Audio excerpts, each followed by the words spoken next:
सकल संतांच्या आशीर्वादाने आपणा सर्वांचे श्रद्धास्थान श्री श्री 1008 काशिकानंदगिरीजी महाराज, त्याचप्रमाणे प्रकाशगिरी महाराज यांच्या मार्गदर्शनाने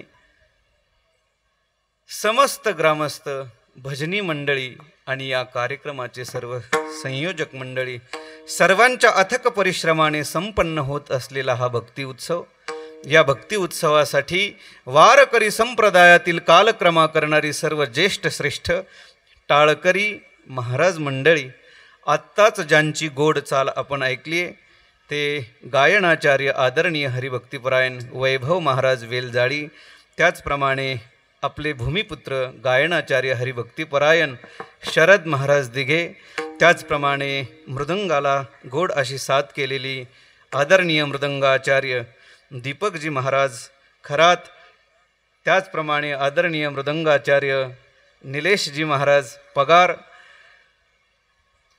या कार्यक्रमासाठी उपस्थित असणारे पंचक्रोशीतील सर्व ज्येष्ठ श्रेष्ठ हरिभक्तिपरायण मंडळी, त्याचप्रमाणे या भक्ती साधनेचे सर्व संयोजक मंडळी, प्रामुख्याने राजू अण्णा जाधव आहेत, त्याचप्रमाणे नवनाथ नाना सोनवणे आहेत, त्याचप्रमाणे कुलकर्णी गुरु आहेत आणि आपण सर्व देवरूप श्रोतृवर्ग ज्यांच्या प्रेमाद्वारा आपणा सर्वांच्या दर्शनाचा लाभ प्राप्त झाला, ते आपणा सर्वांचे स्नेही ओंकार साऊंड सिस्टीमचे मालक रीनाकांत कबाडी उर्फ आम्ही सर्व महाराज मंडळी त्यांना दादा म्हणतो, त्यांच्या प्रेमाद्वारा या ठिकाणी येण्याचा योग प्राप्त झाला. त्यांचा जेव्हा फोन आला, खऱ्या अर्थाने दोन फायदे त्यांचा फोन आल्यानंतर होतात. एक तर त्यांच्या उत्कृष्ट साऊंडचा परफॉर्मन्स आपल्याला अनुभवता येतो आणि दुसरा फायदा त्यांच्या समवेत असलेली ही सर्व गुणीजन मंडळी या सर्वांचा आनंद लुटता येतो. आणि हे खऱ्या अर्थाने जोरदार टाळ्या वाजवा असे नको, गुणीजन मंडळींसाठी खरोखर जोरदार टाळ्या वाजवल्या पाहिजेत. कारण अहो, सप्ताहाच्या ठिकाणी एखादा गायक आणि एखादा वादक भेटत नाही. तुमचं भाग्य आहे, एवढी मंडळी सगळी उपलब्ध आहे. विठाला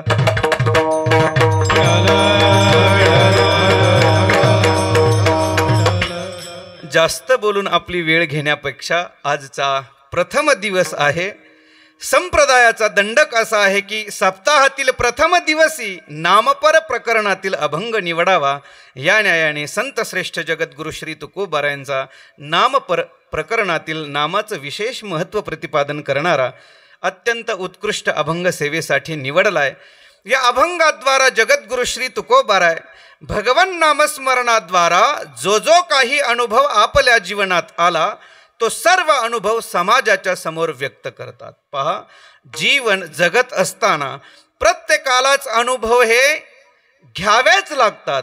मी जाता जाता बोलून जाईल, या जगतामध्ये जो जो कोणी जीव जन्माला येतो त्या प्रत्येक जीवाला अनुभव हा घ्यावाच लागतो. तुम्ही म्हणाल असं कसं? सांगतो ऐका. या जगतामध्ये जो जो कोणी जीव जन्माला येईल, माणूस नाही, शब्द लक्षपूर्वक ऐका, जीव म्हणतोय मी. उदाहरणार्थ, एखादं कुत्र एखाद्याच्या दरवाजामध्ये भाकर तुकडा मिळेल या अपेक्षेने गेलं आणि तिथं गेल्यानंतर त्या कुत्र्याला भाकर तुकडा मिळण्याच्या ऐवजी कुत्र्याच्या पाठीत जर काठी बसली तर दुसऱ्या दिवशी त्या दरवाजात उभं राहत असताना कुत्रा विचार करतं, कालचा अनुभव फारसा चांगला. हे मी कुत्र्याचं सांगतोय, कालचा अनुभव फारसा चांगला. तात्पर्य इतकंच आहे, या जगतामध्ये जो जो कोणी जीव जन्माला येईल त्या प्रत्येक जीवाला अनुभव घ्यावाच लागतो. तो कुत्रा असेल, गाढव असेल, बैल असेल अथवा दोन पायाचा माणूस असेल. त्यातली त्यात मानवी जीवनामध्ये अनुभवाला अनन्यसाधारण महत्त्व आहे. जीवन जीवन जीवन म्हणजे तरी काय? मानवी जीवनातले अनुभव जर वजा केले तर जीवन म्हणण्यासाठी आपल्या हाती काहीही शिल्लक राहत नाही. गणिताच्या सूत्राच्या भाषेत जर बोलायचं झालं, मानवी जीवन वजा अनुभव बरोबर बरोबर काय शून्य. आपल्या हाती काहीही शिल्लक राहत नाही. जीवन म्हणजेच काय तर अनुभव. जसे जसे अनुभव माणसाला येत जातात तशी तशी प्रगल्भता माणसाची वाढत जाते. जसे जसे अनुभव जीवनात येत जातात तसं तसं माणसाचं उदात्तीकरण झाल्याशिवाय राहत नाही, व्यापकपण झाल्याशिवाय राहत नाही. एवढंच नाही तर जसे अनुभव माणसाच्या जीवनात येत जातील तेवढी किंमत माणसालाही येते आणि माणसाच्या शब्दालाही येते. शिकल्या शब्दाचे उत्पादितो ज्ञान, शिकल्या शब्दाचे उत्पादितो ज्ञान, शिकल्या शब्दाचे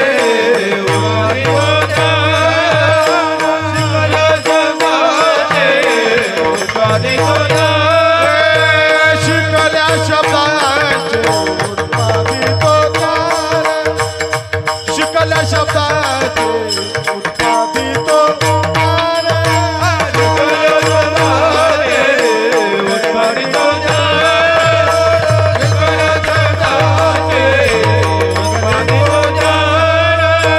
दर्पणीचे ध्यान उपरवाया, दर्पणीचे ध्यान उपरवाया, अनुभव कई भोगिता, अनुभव कई भोगिता, दर्पणीचे ध्यान उपरवाया, दर्पणीचे ध्यान उपरवाया, अनुभव कई भोगिता, अनुभव कई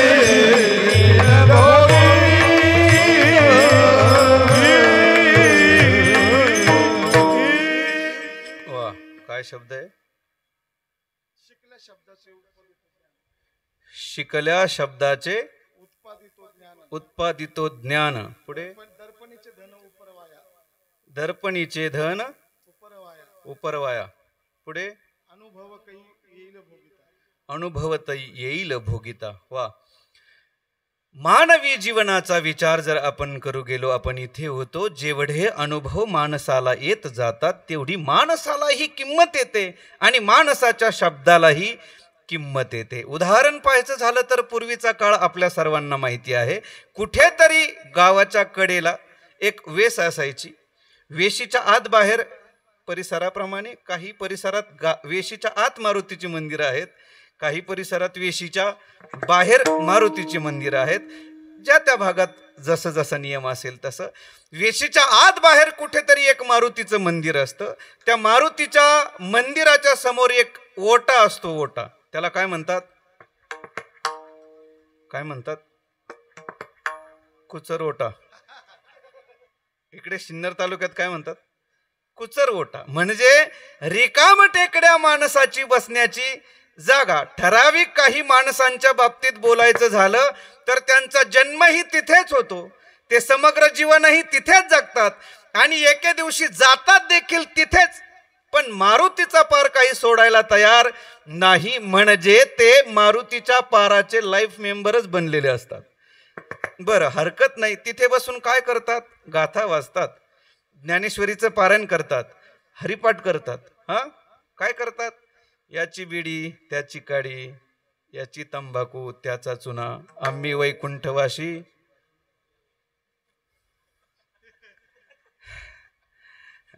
पहिलीच वेळ आहे पण करंट पोचतोय. काय करतात तिथे बसून? मग काही नाही, गावात कुणाचंही काही व्हायचं असलं तरी पारावरच्या म्हाताऱ्या माणसांना विचारल्याशिवाय पानही हलत नाही. असंच एक मनुष्य बैल विकण्यासाठी घेऊन आला. घेणाऱ्यानेही ती घ्यायचे ठरवले, पण विकणाऱ्या माणसाने सांगितलं, पहा रामभाऊ, यातला एक बैल जर तुम्हाला घ्यायचा असेल तर 40,000 रुपये द्यावे लागतील, जोडी जर तुम्हाला घ्यायची असेल तर 80,000 रुपये द्यावे लागतील.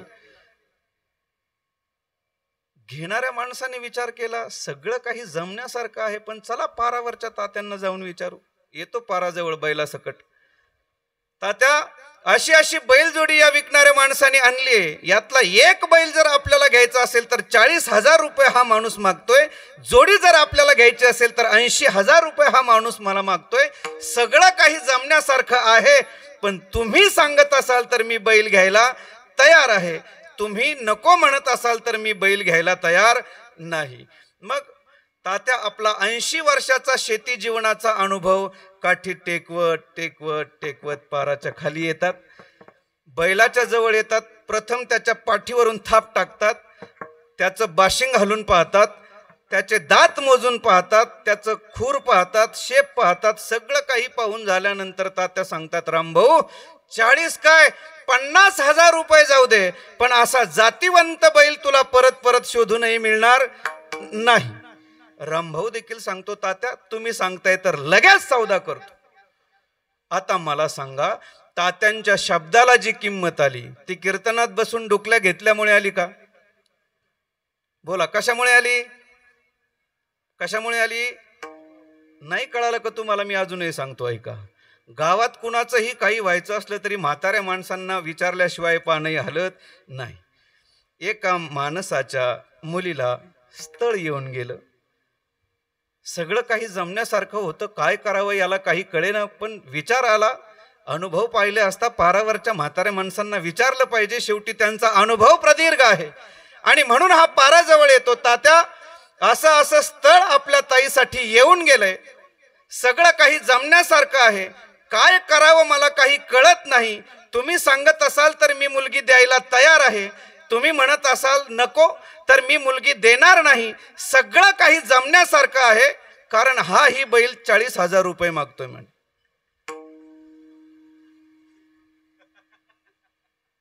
तुमचं लक्ष नाही का? आता हुंडा मागत असेल तर बैल म्हणायला हरकत काय, पण आता कळेल त्याला. असो,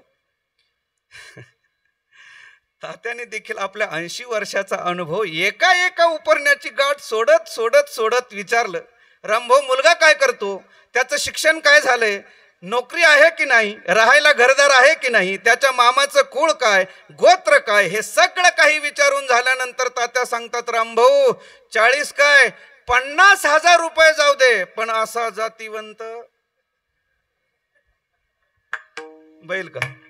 हा, जावई म्हणून तुला मुलगा शोधूनही सापडणार नाही. तो सांगतो, तात्या तुम्ही सांगताय तर मी मुलगी द्यायला तयार आहे. आता मला सांगा, तात्यांच्या शब्दाला जी किंमत आली कशामुळे आली? तात्यांच्या जीवनातल्या अनुभवामुळे आली. मी सांगत होतो, जेवढे अनुभव मानवी जीवनात येत जातील तेवढी माणसालाही किंमत येते आणि माणसाच्या शब्दालाही किंमत येते. विठाला विठाला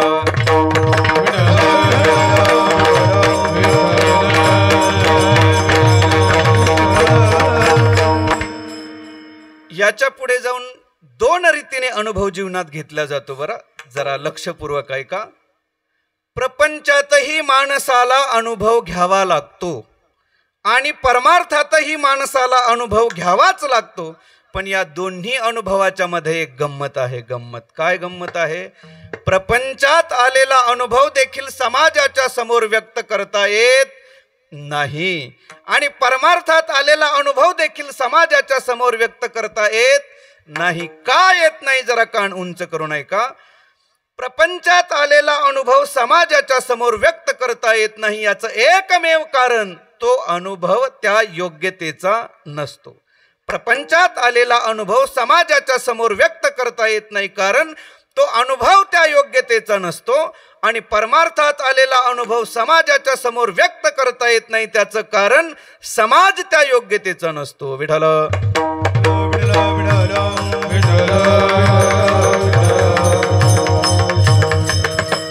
याच्या पुढे जाऊन अनुभवाचे 4 प्रकार जीवनात पाहायला मिळतात.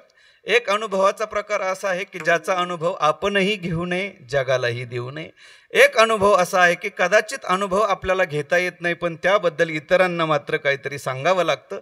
एक अनुभव असा आहे की प्रत्येकालाच घ्यावा लागतो, पण याच्याबद्दल काही सांगता येत नाही. आणि एक अनुभव असा आहे की जो अनुभव आपणही घेतला पाहिजे आणि जगालाही दिला पाहिजे. असे किती प्रकार सांगितले? 4. पहिला वर्ग ज्याचा अनुभव आपणही घेऊ नये आणि जगालाही देऊ नये. विष माहितीये का तुम्हाला? विष माहितीये का? काय म्हणतात सिन्नर तालुक्यात त्याला?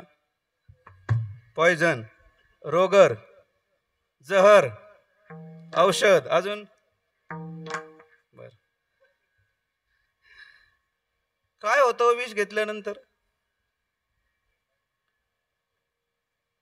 ऋषिकेश काय होतं रे विष घेतल्यानंतर?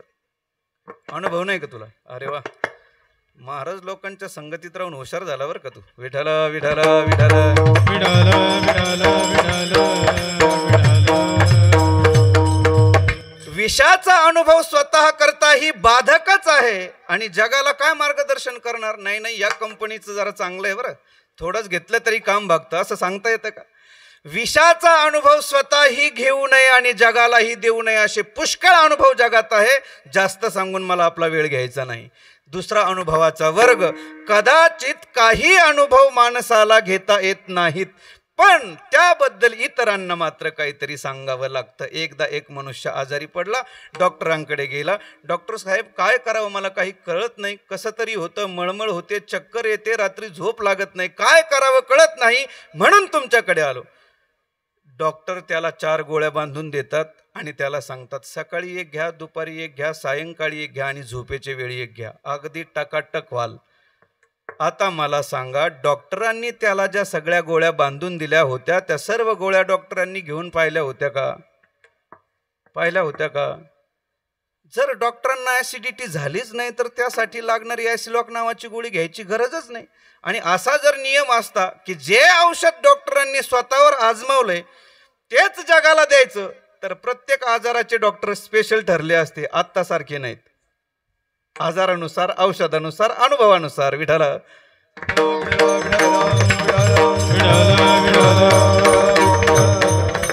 तात्पर्य एवढंच आहे, काही अनुभव स्वतःला घेता येतीलच असं नाही, पण त्याच्याबद्दल इतरांना काहीतरी मार्गदर्शन करावं लागतं.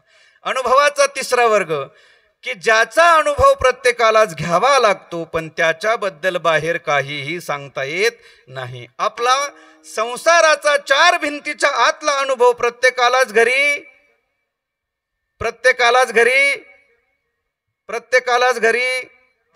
ब्रह्मचारी आहात की काय सगळे, घ्यावाच लागतो, पण याच्याबद्दल बाहेर काहीही सांगता येत नाही. आणि सांगण्याचा प्रयत्न केला तर काय होतं? एकदा काय झालं, एका माणसाला त्याच्या बायकोने काय केलं? मारलं. असंच मंदिराच्या समोर आला, मोठमोठ्याने ओरडायला लागला, अरे मला माझ्या बायकोने मारलं, मला माझ्या बायकोने मारलं, मला माझ्या बायकोने मारलं. एक म्हातारा मनुष्य, ए मूर्खा गप, अहो मला माझ्या बायकोने मारलं. अरे गप, हे घरच्या गोष्टी सांगून, अहो मला माझ्या बायको. अरे मूर्खा, घरातल्या गोष्टी घरातच ठेवाव्यात, बाहेर सांगू नये, लोक तुला नावं ठेवतील. त्याने विचारलं, बाबा बाटाचा बूट असला तरी सांगू नये का?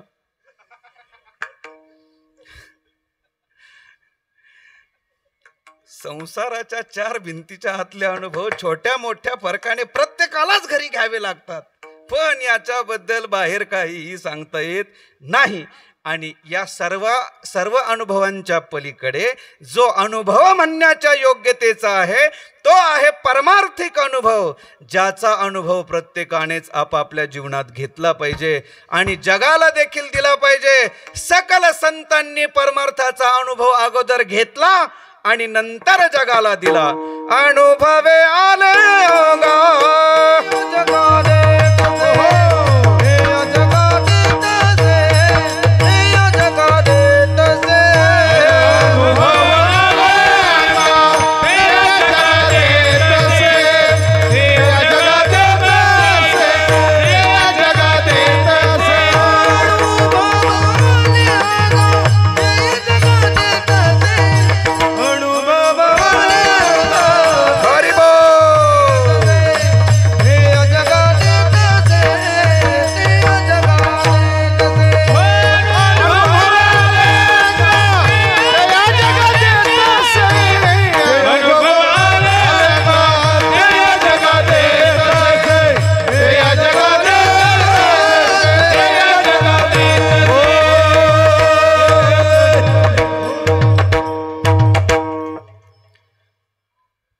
अनुभवे आले अंगा ते या जगा देतसे. परमार्थाचा अनुभव हा खऱ्या अर्थाने अनुभव आहे की ज्याचा अनुभव प्रत्येकानेच आपापल्या जीवनात घेतला पाहिजे आणि जगाला देखील दिला पाहिजे. तुका म्हणे खातो आनंदाचे लाडू नका चरफडू घ्या रे तुम्ही किंवा सेवितो हारस वाटितो अनेक घ्या रे हो नका रान भरी घ्या रे हो नका रान भरी विटेवारी जाची पाऊले समान विटेवरी जाची पाऊले समान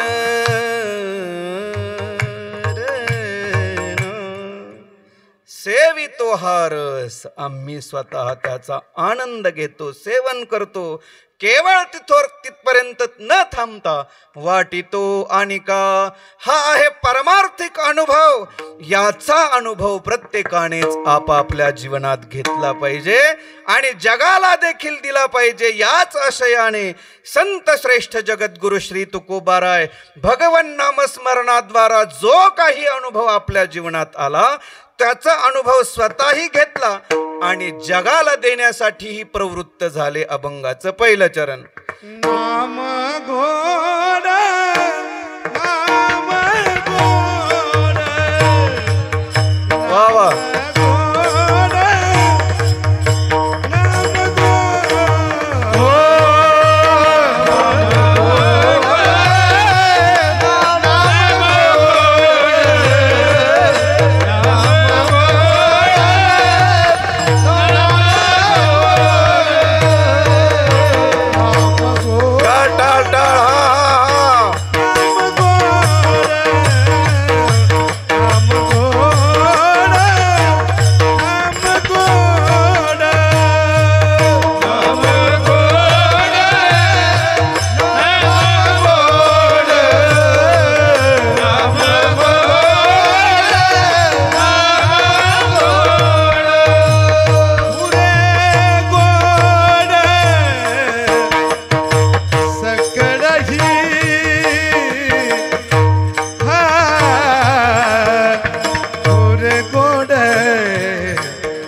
नाम नाम गोड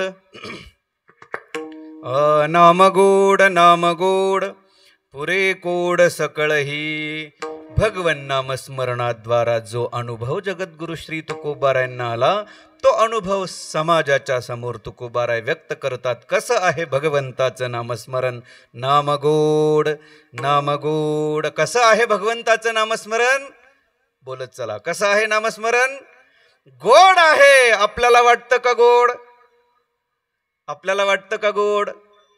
जर आपल्याला भगवंताचं नामस्मरण गोड वाटत असतं तर दिवसातून 10-20 वेळा चहा घेण्याची गरज पडली शुगर असतानाही पडली नसती.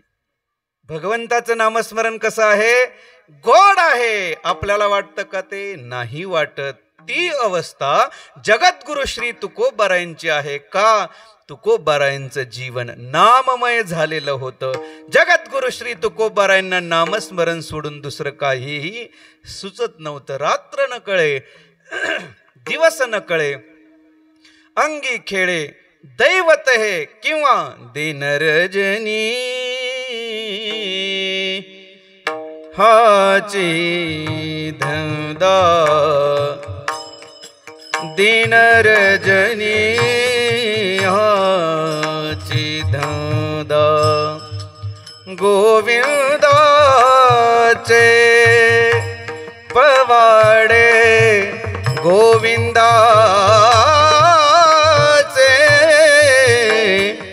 पवाडे दिनरजनी हाची धंदा दिनरजनी हाची धंदा.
जागृती स्वप्नी पांडुरंग जागृती स्वप्नी पांडुरंग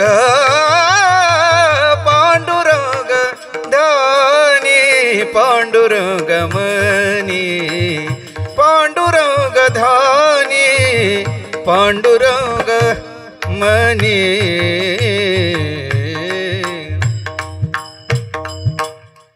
एवढे सगळे म्हणताय, मला कुठं दम निघतोय?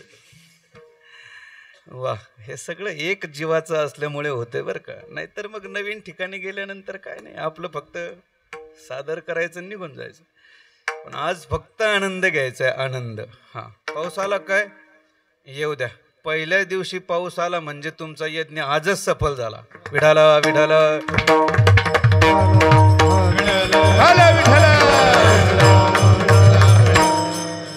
नामयज्ञ आहे ना.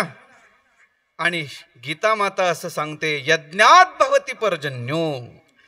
जर कीर्तनात पाऊस येत असेल तर खरोखर आपला नामयज्ञ पूर्ण होतोय. पण ग्रामस्थांना द्यावे तेवढे धन्यवाद थोडे आहेत, कारण पावसाचे दिवस आहेत. या कारणाने आपण वॉटरप्रूफ मंडपची व्यवस्था केली. याला खरी परमार्थाची आस्था म्हणतात. वा, विठाला विठाला विठाला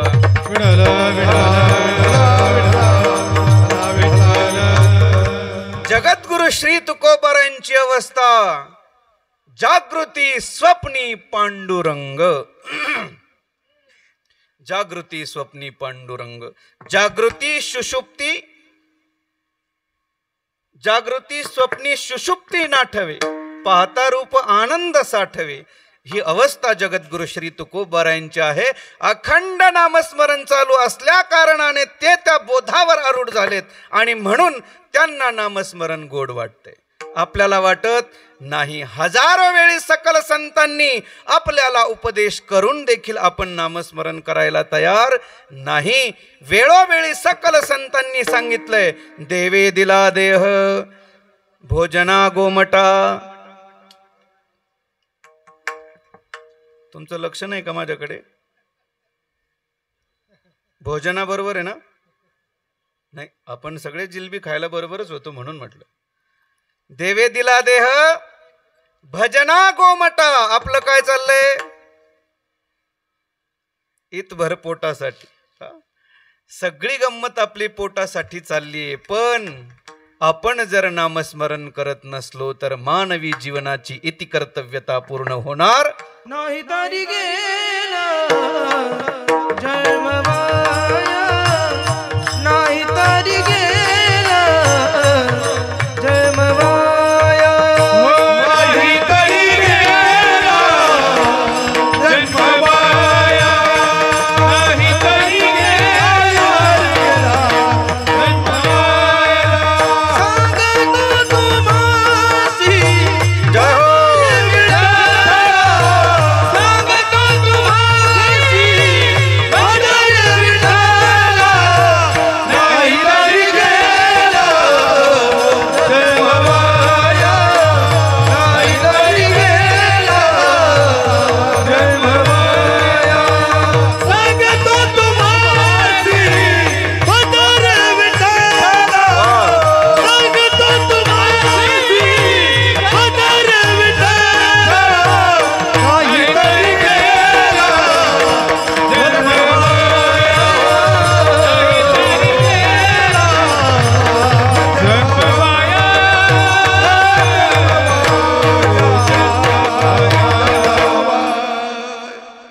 नाही तरी गेला जन्मवाया. सांगतो तुम्हासी भजारे विठ्ठला.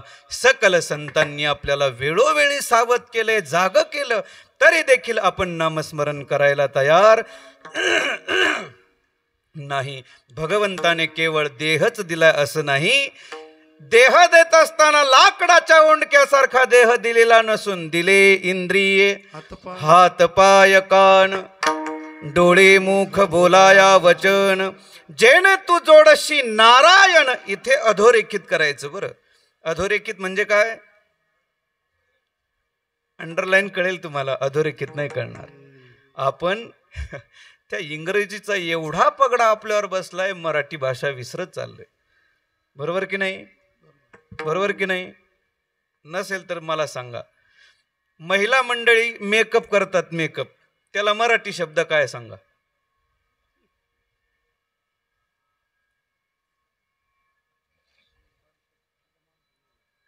काय करावं आता? मला वाटतं मराठी शाळा परत चालू करावी लागते का काय माहित. आता सरकार तर ते विकायलाच निघालंय. विठाला विठाला विठाला.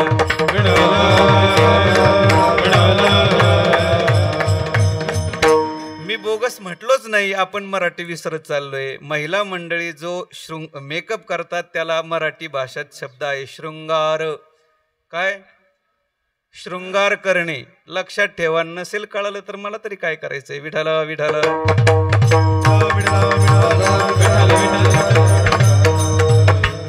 जेणे तू जोडशी नारायण. इथे अंडरलाईन करायची. त्याच्यासाठी हे सर्व दिलंय. काय दिलं? इंद्रिय दिलीत, हात पाय कान सर्व दिलंय. आणि आपण काय करतोय? पण ऐका सज्जनांनो, या सर्वांना शोभा प्राप्त व्हावी असं जर आपल्याला वाटत असेल तर सर्व इंद्रियांचा विषय एक परमात्मा झाला पाहिजे, तेव्हाच या सर्वांना शोभा आहे, अन्यथा शोभा नाही. ऐका, मीराबाईंनी सुंदर वर्णन केलंय बरं का. भगवंताने आपल्याला डोळे दिलेत, भगवंताने आपल्याला मुख दिलंय, भगवंताने आपल्याला शिर दिलंय, भगवंताने आपल्याला हात दिलेत, भगवंताने आपल्याला पाय दिलेत. कशा करता? आणि या सर्वांना शोभा कधी प्राप्त होईल? द्या स्वर. थोडं हे जास्त, हे कमी.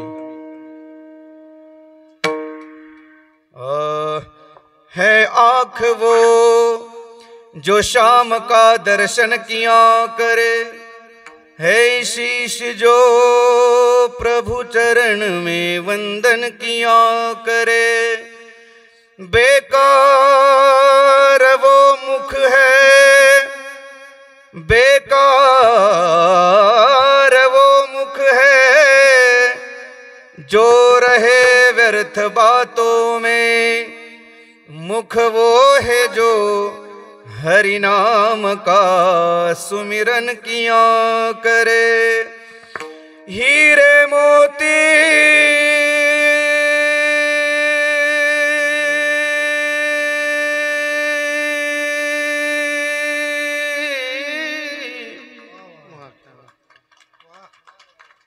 हीरे मोती से नहीं शोभा है हाथों की, है हाथ जो भगवान का पूजन किया करे।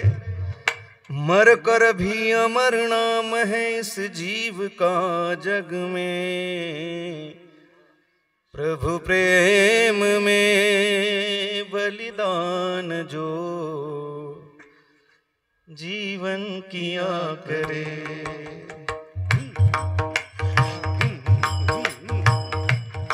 ऐसी लागी लगन दादरा, ऐसी लागी लगन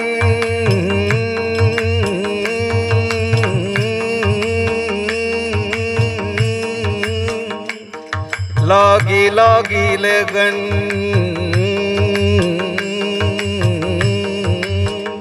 लागी लागी रे लगन, ऐसी लागी लगन मेरा हो गई मगन। ऐसी लागी लगन मेरा हो गई मगन। वो तो गली गली हरि गुन गाने लगी, महलों में पली बन के जोगन चली, बन के जोगन चली, बन के जोगन चली, बन के जोगन चली।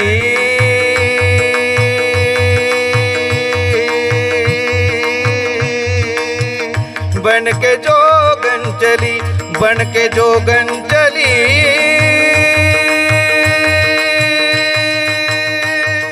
हो बन के जोगन चली, बन के जोगन चली, महलों में बन के जोगन चली। मेरा रानी दीवानी कहने लगी, ऐसी लागे लगी मेरा हो गई मगन। ऐसी लागे लगन मेरा हो गई मगन। ऐसी लागे हरि गुण गाने, ऐसी लागे लगन मेरा हो गई मगन। आदत कर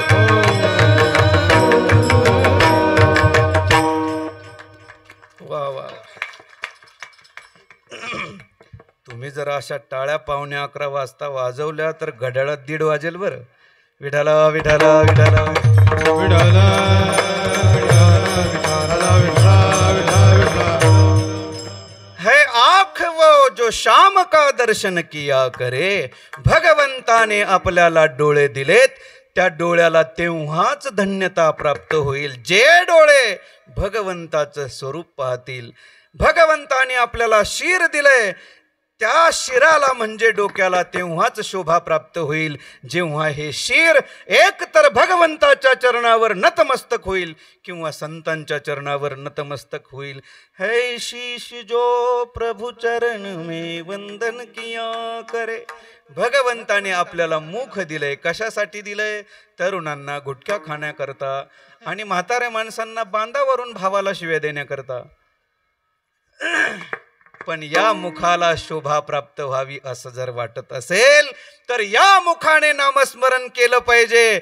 जे मुख भजना वाचून राहील, बेकार वो मुख है जो रहे व्यर्थ बातों में.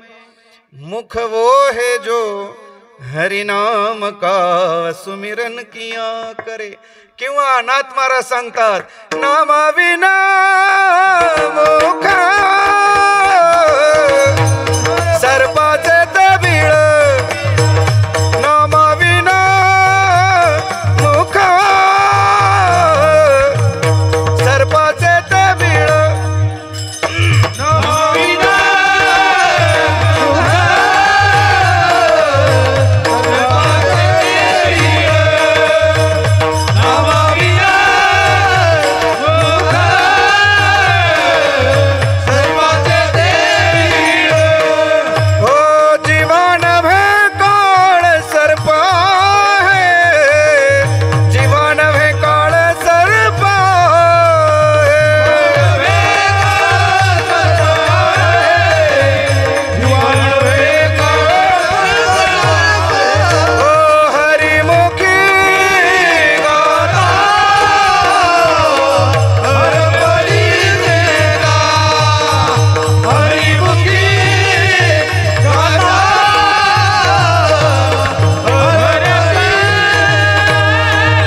विनमुख सर्पाचे ते बीळ जिव्हा नव्हे काळ सर्प आहे.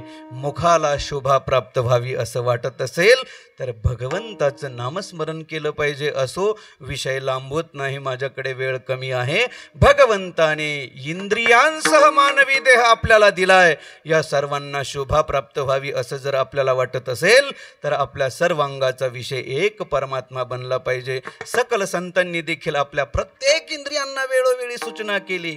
फास्ट जाऊ बरं का आता थोडं. घे घे घे घे माझे वाचे, घे घे घे घे माझे वाचे, गोड नाम विठोबाचे, गोड नाम विठोबाचे. घे घे घे घे माझे वाचे, हो घे घे घे माझे. डोळे तुम्ही घ्या रे सुख, पहा विठोबाचे मुख. तुम्ही ऐका रे कान, माझ्या विठोबाचे गुण. मना तेथे धाव घेई, राहे विठोबाचे पायी. जाता जाता सांगतो, आपण देखील दिवसेंदिवस आपल्या मनासह सर्व इंद्रियांना सूचना केली पाहिजे. आम्ही आता ज्या घरी बसलो होतो ना, आल्यानंतर तिथे आल्यानंतर आराम करत होतो, जरा आनंद वाटला. त्यांची ती दिदी देवासमोर काहीतरी म्हणत होती. तरुण मुलगी देवासमोर बसून काहीतरी प्रार्थना करते. खरोखर खूप आनंद झाला. विडाला विडाला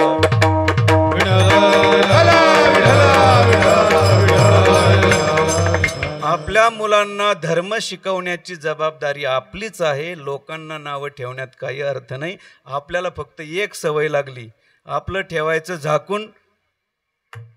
कशाला लोकांकडे लक्ष देता, कोण काय करतं हे पाहू नका. आपल्या मुलांना शिकवण्याची जबाबदारी आपली आहे. आपण त्यांना शिकवतो का याला देव म्हणतात, अशी देवपूजा करतात, हे आपलं आराध्य आहे, आपण दररोज त्याच्या समोर नतमस्तक झालं पाहिजे. ही जबाबदारी कोणाची आहे?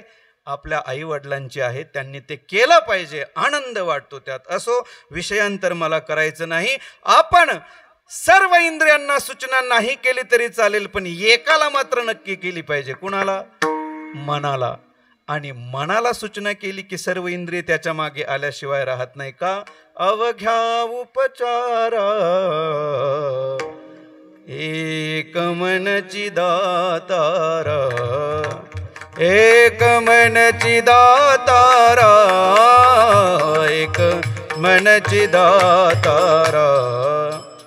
किंवा चित्त मिले तो सब कुछ मिले, नाही तो फुकट संग करावी ते पूजा.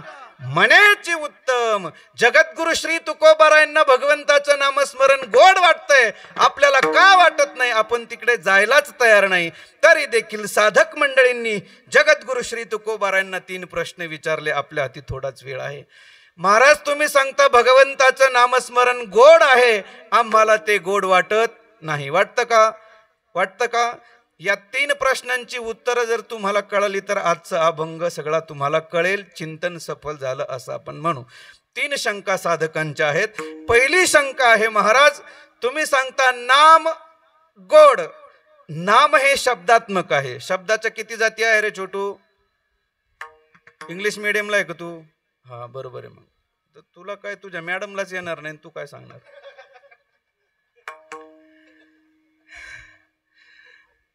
शब्दाच्या किती जाती आहे कोणी सांगतं का? हा, जुने माणसं कोणीतरी सांगितलं इकडं. वा, शब्दाच्या जाती किती? 8. पहिलं काय त्यातलं? वा, नाम, सर्वनाम, विशेषण, क्रियापद, असे किती प्रकार आहेत? 8 आहेत. त्यातलं, अरे अजून 15 मिनिटं टाइम आहे.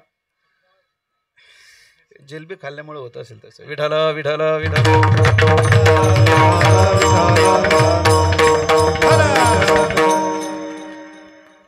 नाम शब्दात्मक आहे. शब्द नैयायिकाच्या सरणीप्रमाणे 6 शास्त्रकार आहेत. त्यापैकी एक नैयायिक एक शास्त्रकार आहे. तुम्हाला किती कळेल हे मला कळणार नाही, पण सांगणं कर्तव्य आहे. नैयायिक एक शास्त्रकार आहे. त्याचं मत असं आहे की नाम हे शब्दात्मक आहे. शब्द हा आकाशाचा गुण आहे आणि गोड देखील रसवाचक आहे. जसं गोड, तिखट, कडू कषाय तिक्त भेदात 6 प्रकारचे रस असतात. त्यापैकी गोड हे रसवाचक आहे म्हणून गुण आहे. नाम हे शब्दात्मक आहे म्हणून गुण आहे. एक गुण दुसऱ्या गुणाला आश्रय करू शकत नाही म्हणून नाम गोड असू शकत नाही. पहिली शंका झाली. दुसरी शंका, महाराज ज्या वस्तूमध्ये जो वास्तव धर्म असतो त्याची प्रचिती प्रत्येकाला सारखीच येते. उदाहरणार्थ गुळाचा खडा उचलला, मी खाल्ला, कसा लागेल? गोड लागेल. तुम्ही खाल्ल्यावर कसा लागेल? गोड लागेल. आणि जे अंधाराचा फायदा घेऊन अधूनमधून डुकल्या मारतात त्यांनी खाल्ल्यावर कसा लागेल? गोडच लागेल. का गोड लागेल? गुळामध्ये गोडी हा वास्तव धर्म आहे. त्याची प्रचिती सर्वांना कशी येते? सारखीच येते, यायला पाहिजे. तसं नामामध्ये जर गोडी हा वास्तव धर्म असेल तर त्याची प्रचिती अनुभव आम्हालाही आला पाहिजे. येतो का तो? तो तर महाराजांना येतो, आपल्याला येतो का? आपल्याला मात्र येत नाही. याचं उत्तर काय? आणि तिसरी शंका, मान्य आहे तुकोबाराय भगवंताचं नाम गोड आहे, पण एकदा सांगितलं असतं तरी चाललं असतं. एकाच अर्थाचे 2-2 वाक्य काय भानगड आहे? नाम गोड, नाम गोड. एकाच अर्थाचे 2-2 वाक्य सांगणं द्विरुक्ती नावाचा दोष तुकोबारायावर येतो. याचंही उत्तर द्या. विठाला विठाला विठाला विठाला विठाला. पहिली शंका काय? की नाम शब्दात्मक आहे म्हणून. शेवटची 10 मिनिटं जरा लक्षपूर्वक ऐका बरं, विनंती करतो. नाम शब्दात्मक आहे म्हणून गुण आहे. गोड रसात्मक आहे म्हणून गुण आहे. एक गुण दुसऱ्या गुणाला आश्रय करू शकत नाही. गुण राहतो तो गुणीच्या ठिकाणी राहतो, इतरत्र गुण राहू शकत नाही. कुणाच्या तरी आश्रयाने म्हणजे गुणीच्या आश्रयाने गुण राहतो. आपण म्हणू दोन्ही मृदंगाचार्य फार गुणवान आहेत, खूप गोड वाजवतात, त्यांच्याकडे मृदंग कलेचा छान काय आहे? गुण आहे. पण ह्या 2 व्यक्ती जर इथे नसते तर मृदंग आपोआप वाजला असता का? तो कुणाच्या आश्रयाने राहिला? गुणीच्या आश्रयाने राहिला. म्हणून एक गुण दुसऱ्या गुणाच्या आश्रयाने राहत नाही, त्याला गुणीचा आश्रय लागतो. तसं नाम शब्दात्मक आहे म्हणून गुण आहे, गोड रसात्मक आहे म्हणून गुण आहे. या ठिकाणी एक गुण दुसऱ्या गुणाचा आश्रय करू शकत नाही. याचं उत्तर देत असताना तुकोबाराय बोलतात, अरे या ठिकाणी गोड हा जो शब्द वापरलाय ना तो रसवाचक नसून आनंदवाचक आहे. शास्त्रात गोड शब्दाचे वेगवेगळे अर्थ सांगितले. रसो वैसहा पुराणात सांगितलंय, शास्त्रात सांगितलंय, उपनिषदात सांगितलंय. शब्दाचे वेगवेगळे अर्थ होतात. उदाहरण सांगून जाईल. माणूस एखाद्या मंदिरात गेल्यानंतर माणूस म्हणतो, वा काय गोड मंदिर आहे. आता चहात टाकून पाहिलंय का? गोड म्हणजे काय? मंदिरात गेल्यानंतर सुख निर्माण झालं, आनंद निर्माण झाला. किंवा एखाद्या छोट्या लेकराकडे पाहून माणूस म्हणतो, वा काय गोड मुलगा आहे हो. आता चाटून पाहिलंय का त्याला? गोड आहे का तिखट आहे? नाही. लेकराकडे पाहिल्यानंतर आनंद निर्माण होतो म्हणून गोड शब्द. नसेल कळालं तर ऐका. एखादा जातीवंत तिखट खाणारा मनुष्य असेल. जातीवंत तिखट म्हणजे काय? आमटीचा फुरका मारला की तळपायापासून शेंडीपर्यंत पूर्ण अंगाला घाम येतो, मग त्याला वाटतं वा असं काहीतरी असलं पाहिजे. अशा माणसाला जर त्याच्या योग्यतेची आमटी मिळाली तर तो काय म्हणतो? वा काय आमटी.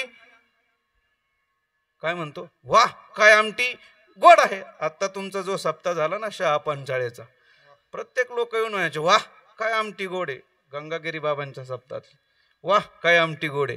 तुम्ही खरोखर भाग्यवान आहात, एवढा मोठा उत्सव करण्याची संधी तुम्हाला प्राप्त झाली. असो, तिखट खाणाऱ्या माणसाला त्याच्या योग्यतेची आमटी जर मिळाली तर तो काय म्हणतो? वाह काय आमटी गोड आहे. आता त्याच्या शेजारी पंक्तीला बसलेले कोण मीठ टाकतोय, कोण लिंबू पिळतोय, कोण घाम पुसतोय, कोण फुसफुस करतोय, कोणी खायला तयार नाही. आणि हा काय म्हणतो? वाह काय आमटी गोड आहे. मग आमटी गोड की तिखट? या प्रश्नाचं उत्तर कळालं की तुम्हाला प्रश्न संपणार आहे, समजणार आहे. आमटी गोड की तिखट? बोला. चाटल्यानंतर तर कशी लागते? चव घेतल्यानंतर तिखटच लागते. घाम येतोय, आग होते, तोंडाची हळवा होतोय. आमटी चाटताना तिखटच लागते. पण हा काय म्हणतो? वाह काय आमटी गोड. मग गोड की तिखट? याचं उत्तर असं आहे, आमटी तिखटच आहे, पण आमटीचा फुरका घेतला की आतून आनंद निर्माण होतो म्हणून म्हणतोय वाह काय आमटी हा गोड हा शब्द आहे तो रसवाचक नसून आनंदवाचक आहे. एक गुण दुसऱ्या गुणाला आश्रय करू शकत नाही हा प्रश्नच उपस्थित होत नाही. विठाल विठाल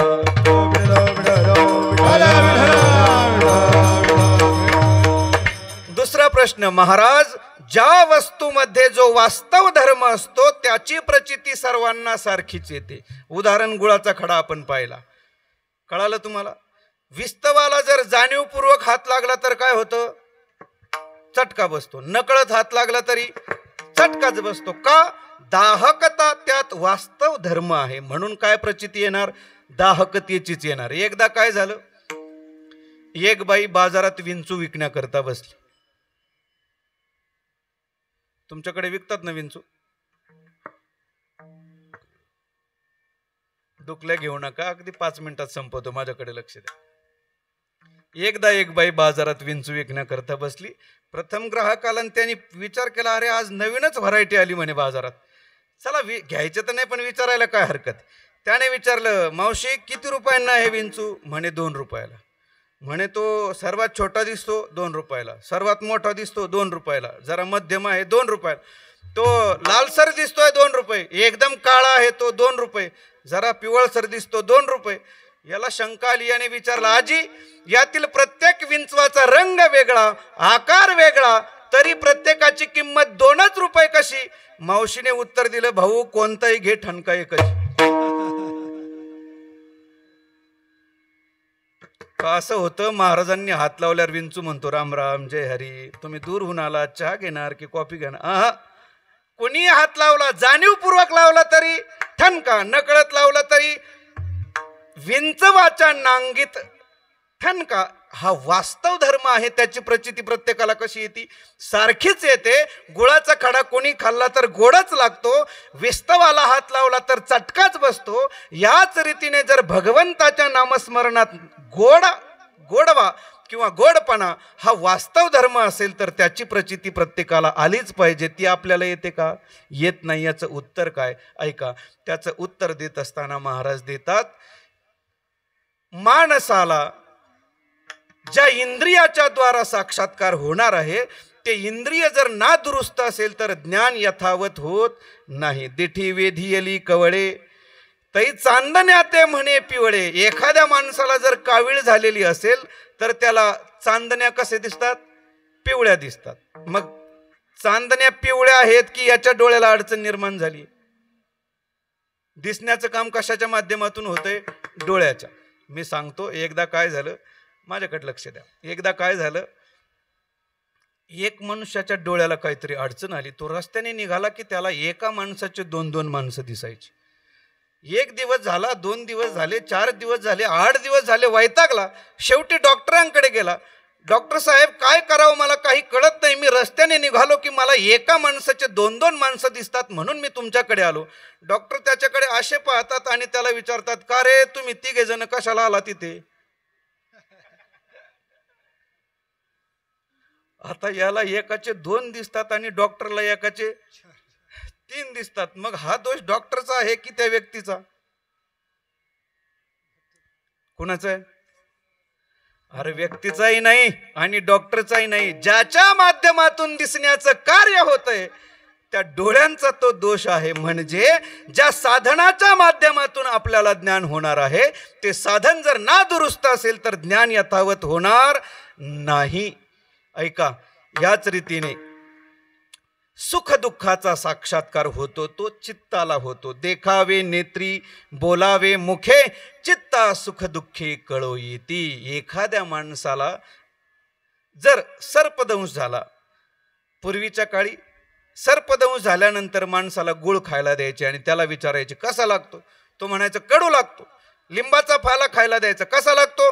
गोड लागतो. निश्चित याच्यावर कशाचा परिणाम झालाय? विषाचा परिणाम झाल्यामुळे गोड गुळ कसा लागला? कडू लागला. कडू पाला कसा लागला? गोड लागला. याच रीतीने भगवंताचं नामस्मरण गोड असताना देखील आपली अंतःकरण वृत्ती सुखदुःखाचा साक्षात्कार चित्ताला होतो, म्हणजे वृत्तीला होतो. अंतःकरण वृत्ती विषयरूपी विषाने विषयासक्त झालेली असल्यामुळे, विषयरूपी विषाने विटाळलेली असल्यामुळे भगवंताचं नामस्मरण गोड असून देखील आपल्याला गोड वाटत नाही. माऊली बोलतात, विषय विषयाचा पडिपाडू गोड परमार्थ लागे कडू, कडू विषय तो गोडू जीवासी जाहला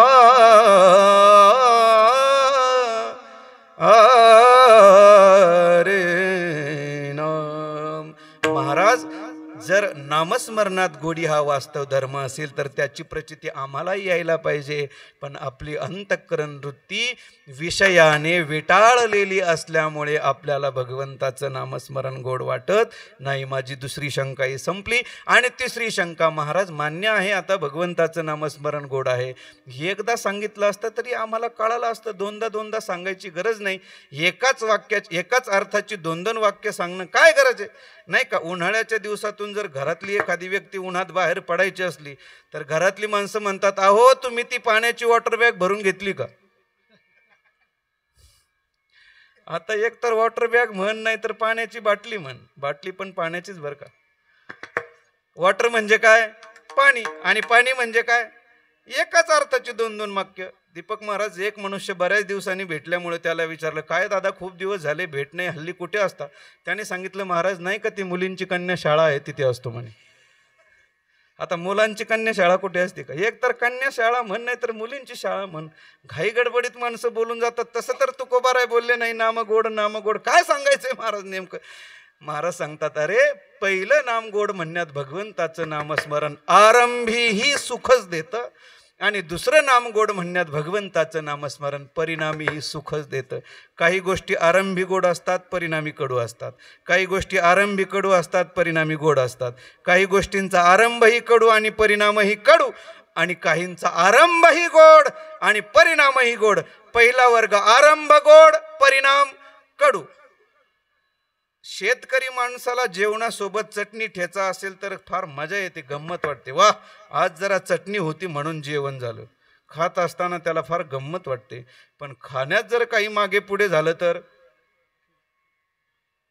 ले लोटा चल जाडी. आरंभ गोड, परिणाम.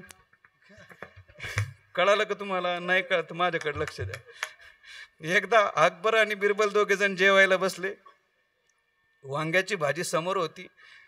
तो अकबर एवढा खुश झाला, हा हा क्या बिरबल, बहुत बढ़िया, बैंगन की सब्जी बहुत बढ़िया झाली असं सांगायचा आणि खायचा. बिरबलही त्याला चढून द्यायला, सरकार बैंगन बहुत अच्छी चीज होती, घ्या असं म्हणू एवढे वांगे खाऊ घातले, एवढे वांगे खाऊ घातले. खात असताना खूप आनंद झाला.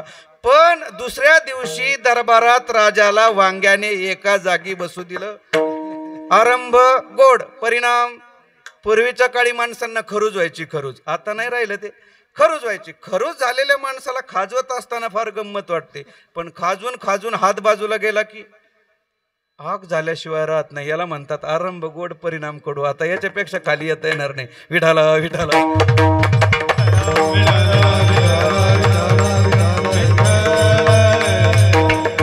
दुसरा मुद्दा, आरंभ कडू, परिणाम गोड. गोमूत्र. माणसं गोमूत्रासारखा चहा दिवसातून 50 कप पितील, पण गोमूत्र पिणार नाही. घेत असताना आरंभकाली ते कटू वाटतं, पण परिणाम कॅन्सर सारखा असाध्य रोग बरा करण्याची शक्ती कशात आहे? गोमूत्रात आहे. फक्त आपल्याला मात्रा माहिती असायला पाहिजे. आरंभ कडू, परिणाम गोड. आता ही सगळी मंडळी तुम्हाला इथे गात असताना, वाजवत असताना, कीर्तन करत असताना आनंद वाटतो, बरोबर की नाही? पण हे शिकत असताना शिळे तुकडे 4-4, 8-8 दिवसाचे कसे खाल्लेत भुकट्या संग? कशा संग? मिरचीचा भुकटा आणि मीठ. त्यात तेल का? पाणी ओतायचं, शिळे तुकडे चुरायचे, त्यात मिरची टाकायची, मीठ टाकायचं, पाणी ओतायचं, त्याचा गाळ करायचा आणि मग खायचं. आता पहाटे 3ला उठल्यावर सकाळी 7 वाजता खडबडून भूक लागायची, बरोबर? त्या काळी ते करत असताना कसं वाटायचं? वाईट वाटायचं ना, कटू वाटायचं. आरंभ वाईट वाटतो, त्याचा वाईट आहे असं म्हणायचं नाही, पण वाटतो. साधनाकाली साधन करत, साधक ज्यावेळी साधना करतो सुरुवातीला ते क्लेशदायक वाटतं, पण साधना ज्यावेळी फलीभूत होते त्यावेळी मात्र आनंदाला सीमा नाही. आरंभ कडू परिणाम गोड. तिसरा मुद्दा, आरंभही कडू आणि परिणामही कडू. शास्त्रात जारण मारण स्तंभन मोहन उच्चाटन अशा काही मंत्रविद्या आहेत. एक मंत्र म्हटला की कुणाच्या गाईचं दूध वाढतं, एक मंत्र म्हटला की कुणाच्या गाईचं दूध आटतं, एक मंत्र म्हटला की कुणाचा विंचू उतरतो, एक मंत्र म्हटला की कुणाचा विंचू चढतो. हे फार चांगली गोष्ट आहे ना. बरं, हे सिद्ध करत असताना देखील आरंभ त्याचा कसा आहे सांगतो. अमावस्येच्या रात्री स्मशानात 12 वाजता जायचं, जळतं प्रेत खाली ओढायचं, त्याच्या छातीवर बसायचं आणि मग मंत्र सिद्ध करायचा. कोणाला पाहिजे मंत्र? मला येतात, देऊ का तुम्हाला? आरंभ चांगला आहे का याचा? आणि परिणाम तरी काय? एखाद्यावर करणी करतो, काय करतो, एखाद्याचं वाटोळं होतं, हे काय पुण्याईचं काम आहे का? आरंभही कडू आणि परिणामही कडू. आणि शेवटचा वर्ग, आरंभही गोड आणि परिणामही गोड, ते आहे भगवंताचं नामस्मरण. भगवंताचं नामस्मरण साधनाकाली ही सुखच देतं आणि साधना फलीभूत झाल्यानंतर सुखाचे व्यवहारी. सुखलाभ झाला, आनंद कोंदला मागे पुढे. आरंभही गोड आणि परिणामही गोड. दोनदा नाम गोड म्हणण्याचं कारण, पहिलं नाम गोड म्हणण्यात भगवंताचं नामस्मरण साधनाकाली ही सुखच देतं आणि दुसरं गोड म्हणण्यात परिणामी ही सुखच देतं. म्हणून दोनदा गोड. काय होतं महाराज नामस्मरणाने? पुरे कोड सकळही विठोबा रखुमाई.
नाम गोड पुरे कोड सकळही. काय होतं महाराज भगवंताच्या नामस्मरणाने? पुरे कोड सकळही. कोड म्हणजे इच्छा, कोड म्हणजे इच्छा. भगवंताच्या नामस्मरणाने जीवनातील सर्व इच्छा पूर्ण होतात.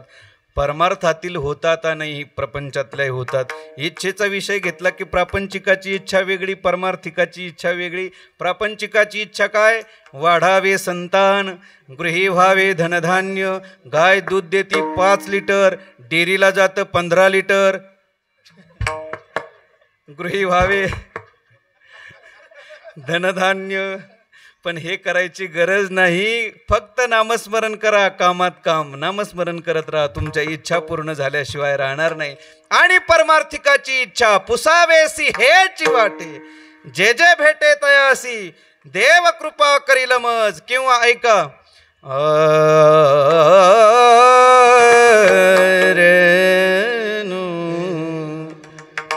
कोई कहियो रे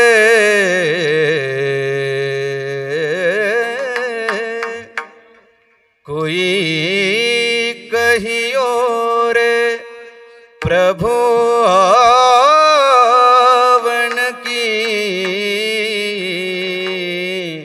आवन की मन भावन की, आवन की मन भावन की.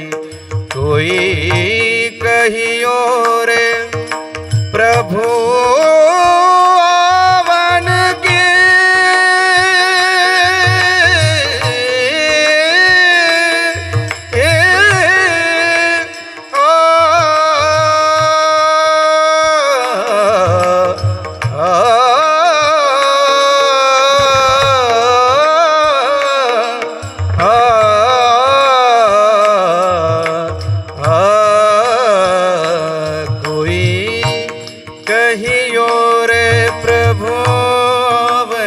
की आवन की मन भावन की हो आवन की मन भावन की आवन की मन भावन की। परमार्थिकाची इच्छा कोई कहियो रे प्रभु आवन की। परमार्थिकाची ही इच्छा पूर्ण होते, प्रापंचिकाची ही इच्छा पूर्ण होते. काय होतं महाराज? नामरस चाखण्याची सवय लागली. एकदा की रसनेला नामरस चाखण्याची सवय लागली रे लागली की रसना येरा रसा विटे. रसनेला इतर रसांच्या ठिकाणी वीट येतो का? घेता घोट अधिकही दुसरे रस घेण्याची इच्छा निर्माण होत नाही, राहत नाही. महाराज त्याच्याही पुढे जाऊन इतर रसांचा उपभोग घेतला असता, सेवन केलं असता, ते सर्व रस माणसाला मरणाच्या तोंडाला घेऊन जाणारे आहेत. आणि का रसे मरण गाठी. पण हा रस कसा आहे? येणे तुटे संसारे. जन्म मृत्यूरूपी संसाराचं याने काय होतं? नाश होतो, बाधा येते. संसार शब्दाच्या व्याख्या वेगवेगळ्या केल्यात, पण शंकराचार्यांची भाषा आपण बेरजेत घेऊ. पुनरपि जननम पुनरपि मरणम इह संसारे इथपर्यंत, कारण 11:05 होऊन गेलेत. इह संसारे, हा पुढे जायचं नाही. परत परत जन्म, परत परत मृत्यू. या संसार दुःखाची निवृत्ती या नामरसाने होते. महाराज काय होतं नामरस चाखल्याने? शेवटी तुकोबाराय बोलतात, हे नामस्मरण घेता घेता घेता घेता हे नामस्मरण आणि हा विठ्ठल आमचा आहार झाला. तो का म्हणे आहार झाला, तो का म्हणे आहार झाला.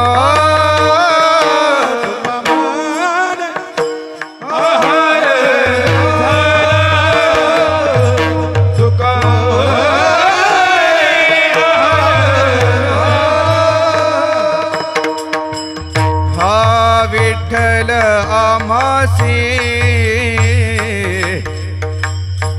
हा विठ्ठल आम्हासी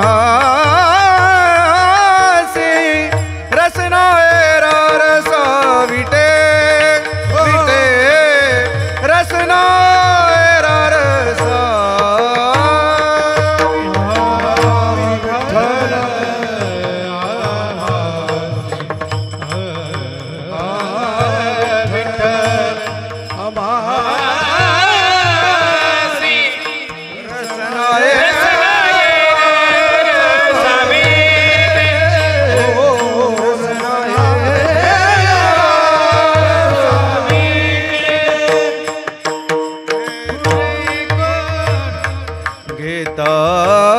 घोटे अधिक महाराज जी बोला.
तुका म्हणे आहार झाला हा विठ्ठल आम्हासी रसनायरा रसाविटे घेता घोटे अधिकही झालेली सेवा भक्त काम कल्पद्रुम भगवान श्री पंढरीश पांडुरंगाच्या चरणी समर्पित करतो. जे काही योग्य असेल ते माऊली ज्ञानोबराय तुकोबराय वेदशास्त्र आणि गुरुवर यांचं आहे. जे अयोग्य असेल ते माझ्या अल्पबुद्धीचे दोष आहेत. श्रोती सज्जनांनी ते गोड करून घ्यायचे.